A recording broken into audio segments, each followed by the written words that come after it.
Bonjour et bienvenue pour cette troisième vidéo du chapitre sur l'étude des fonctions polynômes. Dans cette vidéo, nous allons voir le grand 3, étude des fonctions polynômes de degré 1 et 2. On commence avec les fonctions polynômes de degré 1. Voici un exemple, la fonction f de x est égale à 3x moins 2. Donc déjà une remarque, voyons que c'est bien une fonction polynôme de degré 1. En effet, de degré 1, ça signifie que la puissance de x la plus grande, c'est 1. Et ici, en fait, la puissance de x, il y en a qu'une, il y a x ici, et x c'est pareil que x puissance 1. Puissance 1, c'est pareil que si on n'écrit rien. Donc, on est bien avec une fonction polynôme de degré 1. En fait, il s'agit d'une fonction affine. La question ici, c'est d'établir le tableau de variation de cette fonction sur l'intervalle 0,10. Je fais un petit rappel de la vidéo précédente, nous avions vu la méthode pour étudier les variations d'une fonction avec les 4 étapes qui sont ici, donc nous allons reprendre ces étapes. Première étape, on calcule la dérivée de f grâce aux formules que nous avons vues dans la première vidéo. Donc ici, f' de x, c'est 3 fois la dérivée de x qui est 1, donc 3 fois 1, et puis le moins 2, comme il est tout seul sans x, c'est une constante. Dans la dérivée, il disparaît, ça fait 0. Donc il y a simplement 3 fois 1, c'est-à-dire 3. Nous pouvons passer à la deuxième étape, on détermine le signe de la dérivée donc de f' de x. Ici c'est très simple puisque f' de x vaut toujours 3. Voilà, donc ici, comme ça vaut toujours 3, que 3 est positif, eh bien on peut dire que la dérivée f' de x est positive. Troisième étape, on dresse le tableau de variation, donc on construit le tableau de variation avec une ligne pour le signe de la dérivée f', donc que nous avons trouvé à la deuxième étape, et une ligne pour le sens variation de f. Le voici, donc ici pour x, la première ligne, on est entre 0 et 10 parce que ça c'est dans l'énoncé. Ensuite, une ligne pour f' de x, donc là on a un seul signe, c'est plus puisque f' de x est toujours positive. Et enfin, une ligne pour f de x, les variations de f. Donc ici, comme on a un plus, eh bien, c'est une flèche qui monte puisque la fonction est croissante.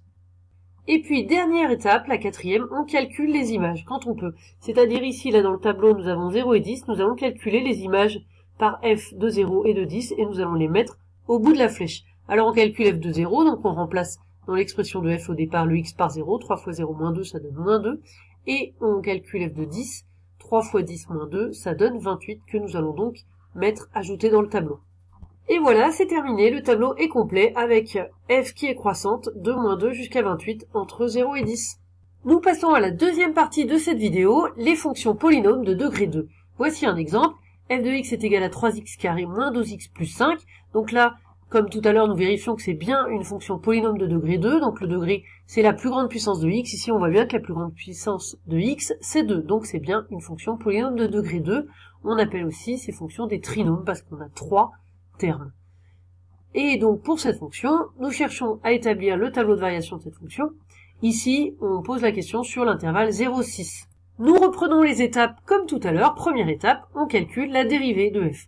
Donc on part de cette expression avec les formules que nous avons vues dans la première vidéo. Donc la dérivée f' de x, c'est égal à 3, le 3 on le laisse devant, on le multiplie. Pour x carré, la formule c'est 2x, donc 3 fois 2x. Ensuite, moins 12 on le laisse, c'est multiplié. Et x, sa dérivée c'est 1, donc moins 12 fois 1. Et puis le 5, il est tout seul, il est sans x, c'est une constante, donc il n'est plus dans la dérivée, ça fait 0. Donc finalement on a 3 fois 2 qui fait 6, donc 6x. Moins 12 fois 1, moins 12. Donc la dérivée de f, c'est 6x moins 12. Pour une expression comme ceci, une fonction affine, une méthode, c'est de chercher tout d'abord la valeur de x pour laquelle f' de x est égal à 0, c'est-à-dire pour laquelle 6x moins 12 est égal à 0. Donc pour cela, 6x moins 12 est égal à 0, on passe d'abord le moins 12 de l'autre côté du signe égal, donc ça devient plus 12, 6x égale 12, et puis le 6 aussi, on le passe de l'autre côté, mais là, cette fois-ci, il est divisé, ce qui fait x est égal à 12 sur 6, ici ça tombe juste, ça fait 2. Et puis ici, comme on a 6 devant x, le nombre devant x, donc c'est 6, c'est positif, eh bien, on en déduit que le signe sera moins 0 plus, c'est-à-dire, ça commence par moins, c'est le contraire du signe de 6, 0 plus, donc 0 ce sera pour 2, donc c'est ce que l'on va mettre dans le tableau. Troisième étape, on dresse le tableau de variation, donc ce tableau, première ligne, pour le x, on va de 0 à 6 parce que ça c'est dans l'énoncé, c'est l'intervalle demandé. Ensuite, on place le nombre 2 que nous avons trouvé ici. Ensuite, la ligne avec le signe de f' de x. Donc comme expliqué juste avant, le signe ce sera moins 0 plus 2. C'est-à-dire un moins dans le premier intervalle, là entre 0 et 2. 0 il est sous le 2, ça on avait bien trouvé que f' de x est égal à 0 quand x est égal à 2. Et puis ensuite le plus. Et puis, les flèches, eh bien, on les adapte avec ici, puisqu'on a un moins, la flèche descend, ici un plus, la flèche monte. Donc décroissante et croissante, ça c'est pour le sens de variation de f. Et dernière étape, on calcule les images pour mettre au bout des flèches dans le tableau, donc quand on peut. Ici, on va donc calculer f de 0, f de 2 et f de 6. Donc f de 0, on remplace dans l'expression de départ le x par 0, ce qui fait 3 fois 0 au carré moins 12 fois 0 plus 5. Donc j'ai fait le calcul ici, ça donne 5.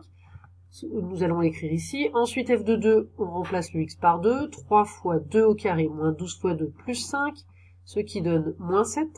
Et puis f de 6, le dernier, que nous allons écrire au bout de la flèche là. 3 fois 6 au carré moins 12 fois 6 plus 5 est égal à 41.